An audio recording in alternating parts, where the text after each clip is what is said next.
Hey everybody, I wanted to do a video today on how to live your best magical life. I think that when we all begin, we don't always know how to go about doing that. It's like you know you're a witch and you know what to do, but then it's like, how do I live that magical life that you hear so much about?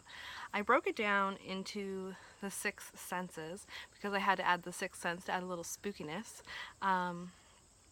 And I thought that by walking you through all of your senses, you can find little ways to add just a little bit of extra magic into your life in your daily practice.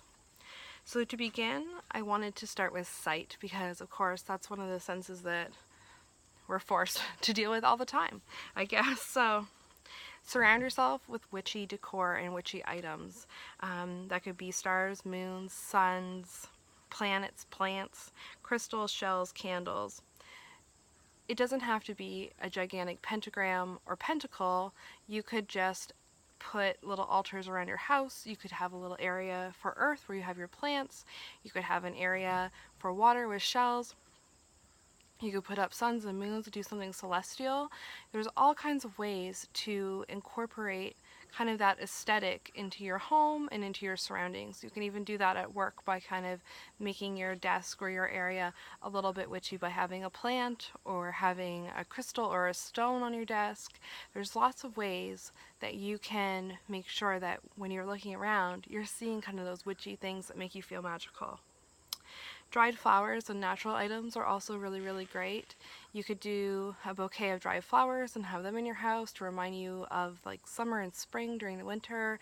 You could have sticks, stick arrangements, everyone loves those, flower arrangements, anything like that to kind of bring that earth inside. And I have my handy dandy book with me, but there's lots of ways you can bring the natural world inside that to any regular person it may not look super witchy. It could just look natural, so, or rustic as the kids like to say. Make secret altars. Again, that kind of goes back to the plants. You could have an area in your house where all your house plants are, and that would be a perfect little altar to north. Or you could have some shells or some items from the ocean, some sea glass, anything like that. It could be a little altar to water. You could do something with feathers. You could do something with, who knows, decorate your air conditioner, I don't know. But anyways, you could do something for earth and fire. Same thing, you have a fireplace in your home. You could, I just see a little bird flying above me, sorry, distracted. But you could make that fireplace the place where you honor fire, stuff like that. So just by using what you already have in your house and then highlighting it, making it a little bit more witchier than what it was. Take some time to look at the clouds. Take some time to see what kind of shapes you see. Do some cloud divination, or look at them and do they look scaly, or do they look heavy like snow or rain's coming? Kind of use the clouds and do a little divination for yourself. You could also, for your car, you could get a magical air freshener. You could take an air freshener that's run out and then add your own essential oils onto it to make it have like a witchy kind of smell. I guess that goes with smell, but I wrote it down on our site. We're just gonna roll with it. So definitely that's something you could do. And of course you could watch all kinds of amazing witches on YouTube to kind of get inspired and to help you feel magical. And there's all kinds of wonderful people out there to choose from. Next, we're going to move into sound and how you can incorporate sound into your life to make it more witchy. So take a moment to just listen. Try to quiet your mind and just listen to the music of nature or the city. Try to find, Trent Reznor always talked about how he could find music in noise. So invoke your inner Trent Reznor and see if you can find some music in the noise. Take advantage of solo time in your car to listen to witchy podcasts, to listen to witchy music. I find that when I go to do tarot readings, I love to put on like kind of chants and witchy music to make me feel even more magical. If you've got a crazy day coming up, maybe take some time to listen to something relaxing or magical or something that feeds your spirit or your mind while you're on your way to the car, to work or to wherever you have to go in your car. Listen to yourself.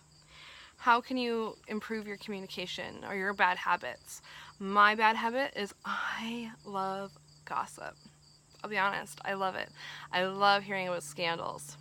And I have to watch myself because I could get myself in trouble. I'm not a malicious person, and I'm not trying to be a bad person, and I'm always trying to improve on this, but if I hear there's a scandal, I love to hear all about it. So that's something that I know by listening to myself that I can improve. So listen to yourself. Listen to how you communicate and see how you can communicate on a more witchy level, which is definitely something I'm working on. Dogs. Smell. So the sense of smell. Let's just wait a second. Okay.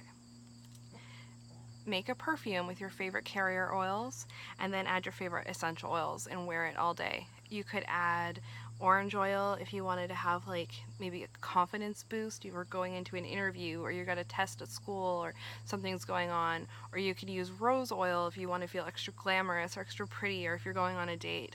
So there's all kinds of ways you can make your own perfume and then you can smell those witchy smells all day long and it'll make you feel extra witchy, extra magical and help you live your magical life. Burn incense if you can. If you can't, smell the flowers or find a way to bring scent into your house. Get creative.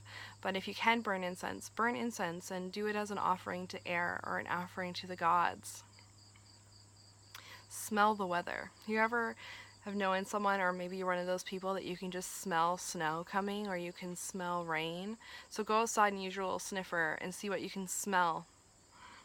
And of course, light candles, light scented candles. I'm big on smell. Like I find if I want to set a ritual area or to set somewhere sacred, incense is really important for me to get me in that kind of magical mood. Touch. Do activity with purpose. So dedicate exercise to a certain goddess or god, or dedicate it to the element of earth, because earth is your body. Know that when you're exercising, what you're trying to bring into your life, and then manifest it through thought. Wear clothes and accessories that make you feel witchy. You could also make a sacrifice. So maybe you're going to sacrifice your favorite food that day, or you're going to, take out some time from watching TV to meditate or something. You're making a sacrifice. Use magic when cleaning. So clean with intention. If you're sweeping up the house, think about cleansing the house while you're at it. See what kind of magic you could store up. Maybe you're mopping, you could add some lavender to your mop water to bring peace and healing into your household. Use intention when you're also with your plants and trees and pets. Really use touch, so spend some time with those you love and actually touch them. Touch your plants. And, not to get too risque, touch yourself. Make love in honor of the goddess. Have magical baths or showers. And you can have magical showers. There's all kinds of things you could do.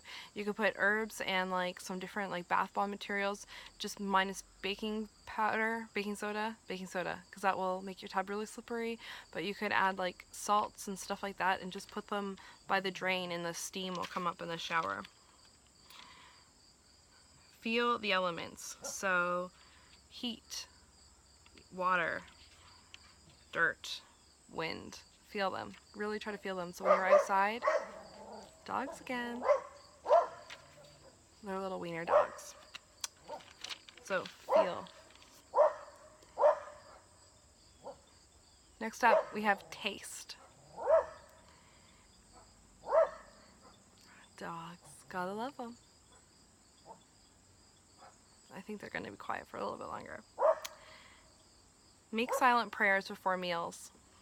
So you don't have to go right out and say some big prayer before you eat, but you could definitely say a silent prayer and be grateful about where your food came from. Eat fresh fruits and vegetables with intention. So as you eat it, think about those nutrients, think about the magical properties of that food and what you're bringing into yourself. Use magic in cooking. So when you cook, cook stir clockwise to bring positivity, or stir counterclockwise to banish negativity or an illness if you're making somebody a soup to make them feel better. Learn the magical correspondences of the herbs that you have and the spices that you have in your house. You'll be surprised to find out what kind of magic you can cook up just from what is in your kitchen. If you have some cinnamon, you could do some lost magic. If you have some garlic, you could do an exorcism or protection, or you could protect yourself from some vampires. So there's all kinds of magical properties in our kitchen cupboards. Use them. Think of non-food items that you can taste. Think about how that applies to magic. And last but not least, spirit. Practice seeing auras. So if you're out and about and you're just sitting in the office, or you're in a boardroom and there's a white wall, just kind of stare above the person's head. Let your eyes get tired, drift off. You might start seeing colors around them. You'll probably see white, and then you'll start to see other colors around. So practice that. Meditate before bed. Don't pressure yourself. Just try to shut that inner voice up for even 2 minutes. Just don't be an asshole. Just be a nice person. Live authentically. Be a good person. Represent witchcraft. Represent being a witch in the best way you can. Pay attention to energies in people's houses as well as other people, and see how you feel. When you walk into a building, what kind of vibe does it give off? When you meet someone, what kind of vibe do they give off? Take notice of it. Watch people. Watch their behaviors. People think we're all like a bunch of little snowflakes, but really, we're all quite alike. Watch for repeating behavior in people and see what that teaches you. Look for signs, weird coincidences, and numbers, and then look up what they mean and see if you've been getting any special messages from the universe. And of course, last but not least, journal. Write down your ideas. You might be surprised what you can manifest. When I first started writing in this book, I wanted to do ideas for YouTube, and I didn't think I would have any subscribers. Now I have like over 100 people, and I am so grateful and happy to be doing this. So journal and see what you can manifest. And there are so many other ways that you can bring magic into your life every day. And I hope that some of these tips helped, and I apologize for the random dog barking, but that's what happens when you live outside or when you video outside. And I hope that you have an amazing day and that it's full of magic, and happy witchy living. Bye.